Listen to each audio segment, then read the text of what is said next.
Hello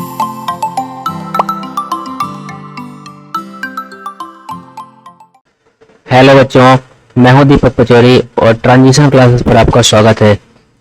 आज की class में हम लोग पढ़ेंगे इंटीग्रेशन या इसको हम बोलते हैं समाकलन, जो आपको 12th और 11th क्लास की फिजिक्स में डेरिवेशन करते समय आपको जरूरत पड़ेंगे। तो जो भी चीज़ें आपको इसमें जरूरत पड़ेंगी वो सारी हम इसमें फॉर्मूले और विथ एग्जाम्पल पढ़ लेते हैं। चलिए स्टार्ट करते हैं। तो देखो, इंटीग्रेशन का मतलब क्या होता है, इसको सबसे पहले हम बोलते हैं समाकलन। किसी भी चीज को आपको जोड़ना है, कोई छोटा सा हिस्सा है, यदि बहुत छोटा हिस्सा है किसी चीज का, उसको आपको जोड़ना है और जोड़कर पूरे क्वांटिटी के बारे में पता लगाना है, तो उसको बोलते हैं हम लोग समाकलन।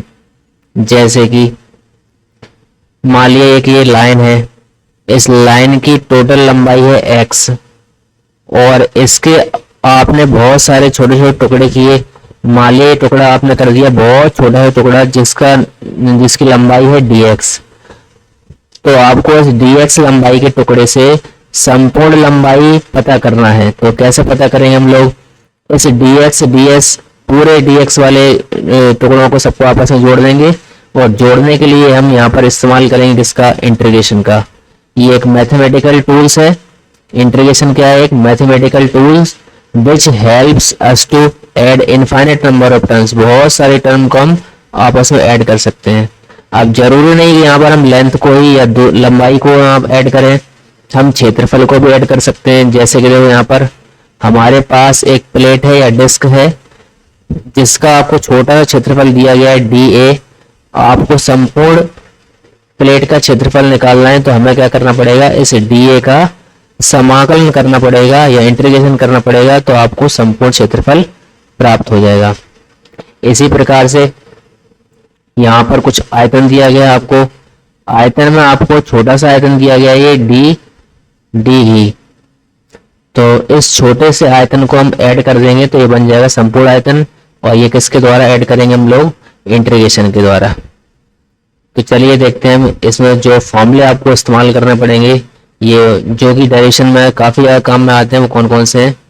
सबसे पहला फॉर्मूला देखो, आपको dx का इंटीग्रेशन करना है और आगे कुछ नहीं लिखा हुआ है, तो वो कितना होता है, x हो जाता है।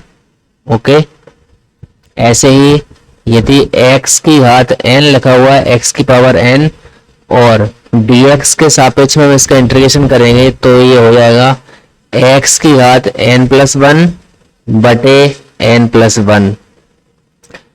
एक और फॉर्मूला देखिए यहाँ पर, जैसे कि यहाँ पर एक फलन दिया है आपको x की पावर n और इससे एक गुणा में k का गुणा किया गया है। ये एक स्थिरांक हो सकता है कुछ भी, कि यहाँ पर स्थिरांक है, नियतांक कांस्टेंट।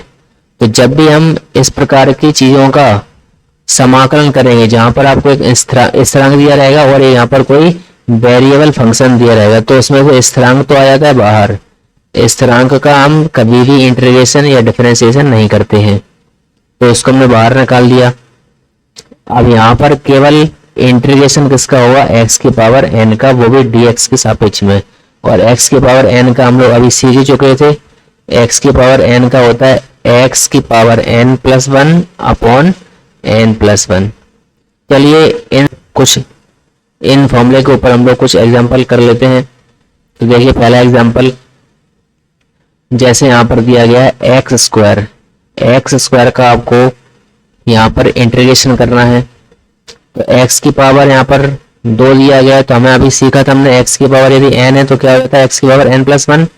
तो हम लिखेंगे यहाँ पर x की पावर 2+1 अपॉन 2+1, और 2+1 कितना हो जाएगा यहाँ पर 3, और नीचे भी कितना आ जाएगा 3। तो x स्क्वायर का इंटीग्रेशन यदि हम करेंगे तो आ जाएगा x² अपॉन 3। अच्छा बच्चों, इंटीग्रेशन और डिफरेंशिएशन एक दूसरे के जस्ट अपोजिट होते हैं। आपने यहाँ पर इंटीग्रेशन किया है x² का, तो आ गया कितना, x² अपॉन x की पावर 3 अपॉन 3। यदि इसका हम डिफरेंशिएशन करेंगे तो वापस से क्या आ जाएगा, x² आ जाएगा, वो हम आगे देखेंगे नेक्स्ट क्लास में। चलिए एक और एग्जांपल देखिए, आपको एक फंक्शन दिया गया है 5x की पावर 4, इसका हमको इंटीग्रेशन करना है।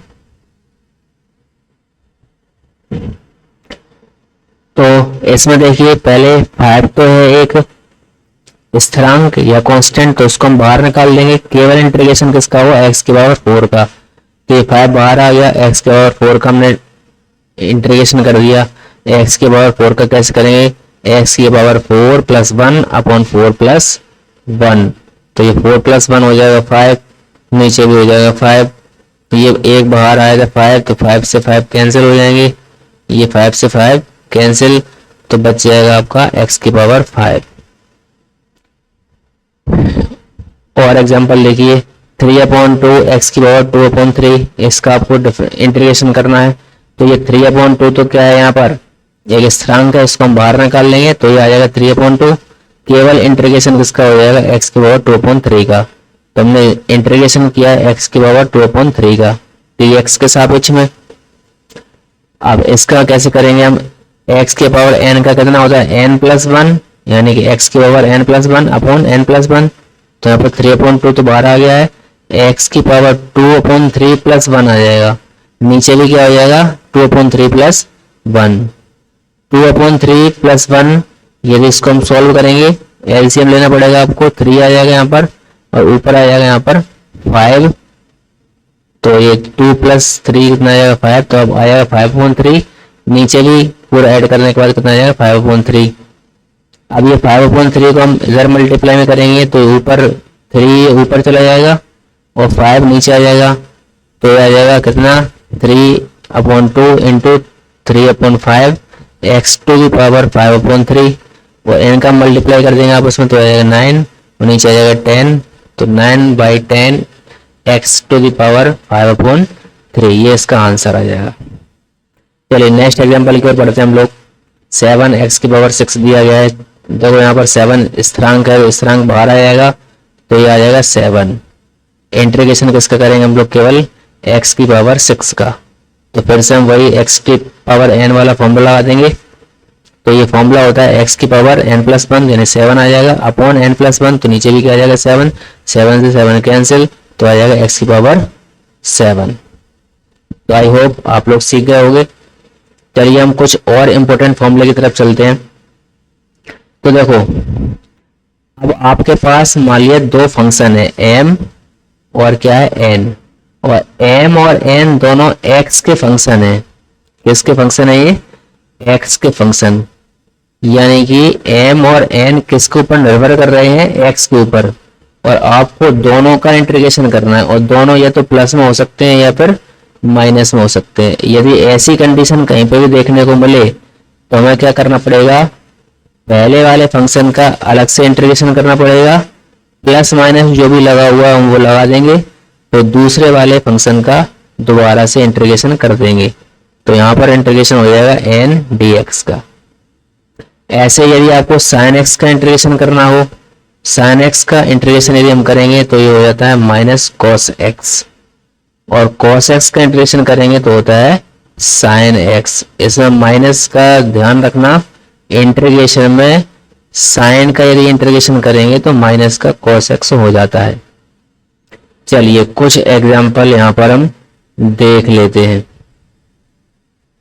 ये तो हम अभी कर ही चुके थे, x की पावर n का कितना होता है, x की पावर n+1 अपॉन n+1, यहाँ पर n की जगह बाई लिख दिया है, तो यहाँ पर कितना आ जाएगा y+1 आ जाएगा, नीचे भी कितना आ जाएगा y+1।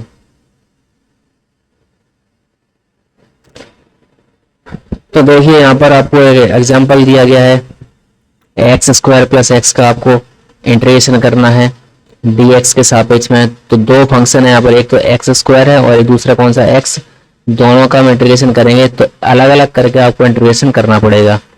सबसे पहले हम करते हैं x² का, तो हमने x² को अलग लिख दिया है, तो integration of x² dx plus integration of x, ये x आ गया यहाँ से, और dx। x² का आप करोगे तो आपको पता है x की पावर n का फॉर्मूला यहाँ पर लग जाएगा। तो फॉर्मूला क्या होता है, x n+1 यानी कि 2 + 1 अपॉन 2 + 1 प्लस, देखो यहाँ पर ये x की पावर कुछ नहीं लिखा तो उसको हम 1 मान लेंगे, तो आ जाएगा x की पावर 1 + 1 अपॉन 1 + 1, तो आ जाएगा x की पावर 3 अपॉन 3 प्लस x की पावर 2/2, तो ये आंसर आ जाएगा। तो सीख गए होंगे आप लोग। चलिए नेक्स्ट क्वेश्चन देखते हैं। यहाँ पर लिखा हुआ है y की पावर 4 प्लस y की पावर 2 प्लस 7 ये dy। इन तीनों का आपको इंटीग्रेशन करना है dy के सापेक्ष में, क्योंकि ये प्लस में फंक्शन है दोनों, ये तीनों किस में बने हुए हैं प्लस में, यहाँ भी प्लस बना हुआ है, यहाँ भी क्या बना हुआ है प्लस। तो इन तीनों का हम अलग अलग करके इंटीग्रेशन कर देंगे। सबसे पहले हम करेंगे y की पावर 4 का, तो हमने इंटीग्रेशन यहाँ पर किया y की पावर 4 का dy के सापेक्ष में, प्लस इंटीग्रेशन हमने किया y की पावर 2 का dy के सापेक्ष में, प्लस हमने इंटीग्रेशन किया 7 का dy के सापेक्ष में। तो चलिए y की पावर 4 का कितना हो जाएगा n+1 मतलब 4 + 1 5 आ जाएगा, नीचे कितना आ जाएगा 4 + 1 यानी 5। तो y की पावर 5/5 यहाँ पर आ जाएगा y की पावर 3/3, क्योंकि 2 में 1 जोड़ेंगे 3 आ जाएगा। और 7 यहाँ पर देखो 7 क्या है स्थिरांक है, तो स्थिरांक तो बाहर निकल जाएगा, तो 7 बाहर आ गया, यहाँ कुछ नहीं तो 1 बचा हुआ है। और 1 का यदि आप dy के सापेक्ष में करोगे तो वो फंक्शन खुद आ जाता है। देखो हमने यहाँ पर फॉर्मूला देखा था, एक बार फिर से देख लेते हैं बैक में जाके।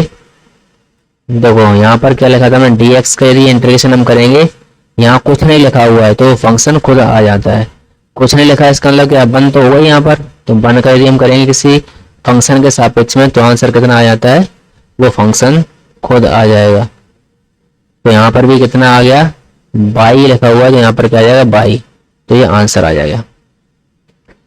नेक्स्ट देखो आपको दिया गया साइन और cos, sine x plus cos x dx, क्योंकि दोनों प्लस में बने हुए हैं तो इनका हम अलग अलग करके इंटीग्रेशन कर देंगे।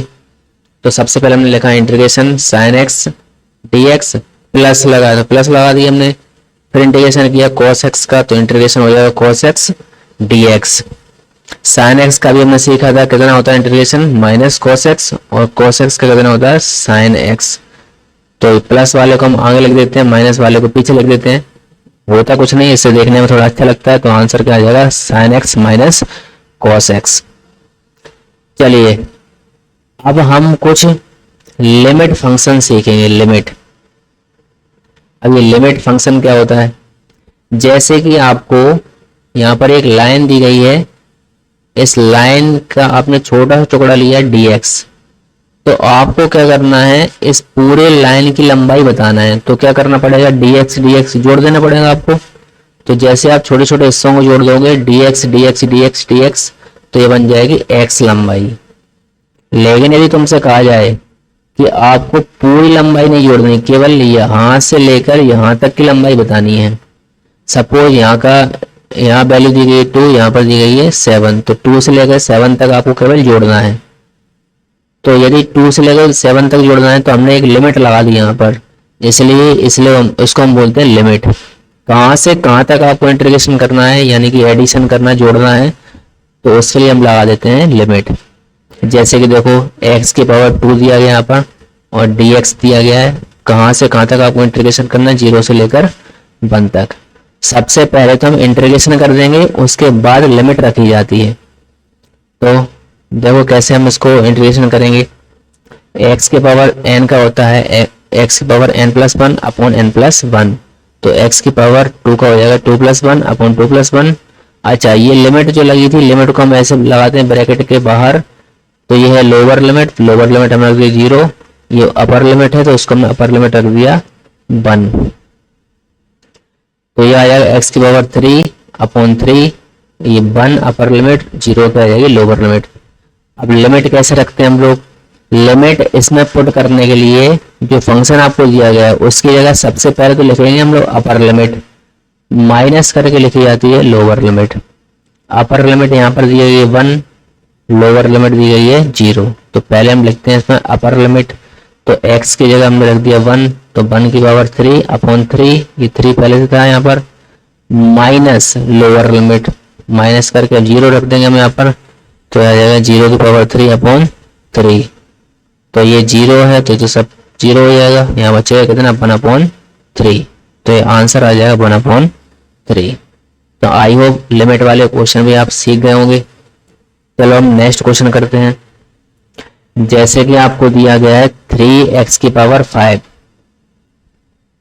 3x की पावर 5, इसका आपको इंटीग्रेशन करना है और लिमिट दी गई है -1 से 1 तक। सबसे पहले हम देखेंगे इसमें 3 तो कांस्टेंट है, स्थिरांक है, इसको हम बाहर निकाल देंगे तो ये आ जाएगा 3 x की पावर 5 dx। x की पावर 5 का क्या होगा, x की पावर 6/6, क्योंकि n+1 कर देंगे हम लोग तो आ जाएगा x पावर 6/6। अब यहाँ पर इंटीग्रेशन करने के बाद हम लिमिट लगा देंगे। लिमिट कहाँ से कहाँ तक लगेगी, -1 से लेकर 1 तक। अच्छा, अब इसमें हम अपर लिमिट रख देंगे, माइनस करके लोअर लिमिट रख देंगे। पहले आपको दिख रहा होगा यहाँ पर कि यहाँ तो 6 आ गया है, बाहर कितना है 3, तो आप इसको यहाँ से काट भी सकते हो तो 2 आ जाएगा, या फिर हम बाद में चाहें तो बाद में भी इसको काट सकते हैं।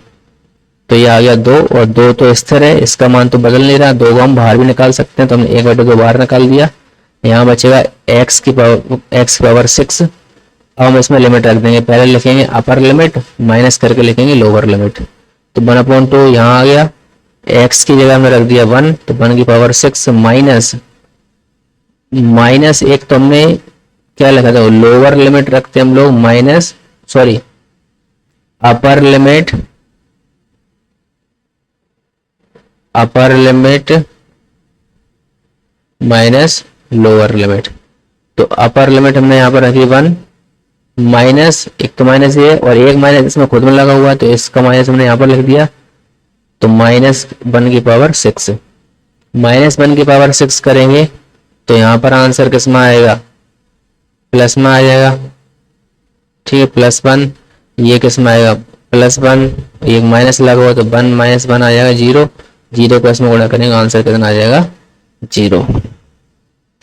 नेक्स्ट क्वेश्चन देखो, यदि आपको m की पावर 2 का इंटीग्रेशन करना है dm के रिस्पेक्ट में और लिमिट दी गई 2 से लेकर 3, तो कुछ नहीं, x की जगह हमने क्या रख दिया, m रख दिया, बाकी सारी चीजें सेम है।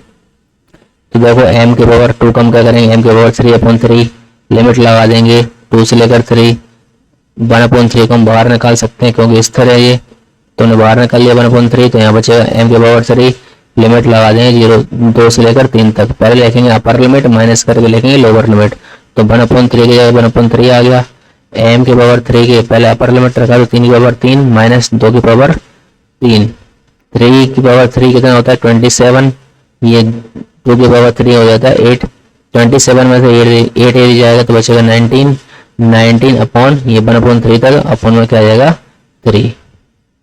नेक्स्ट देखिए,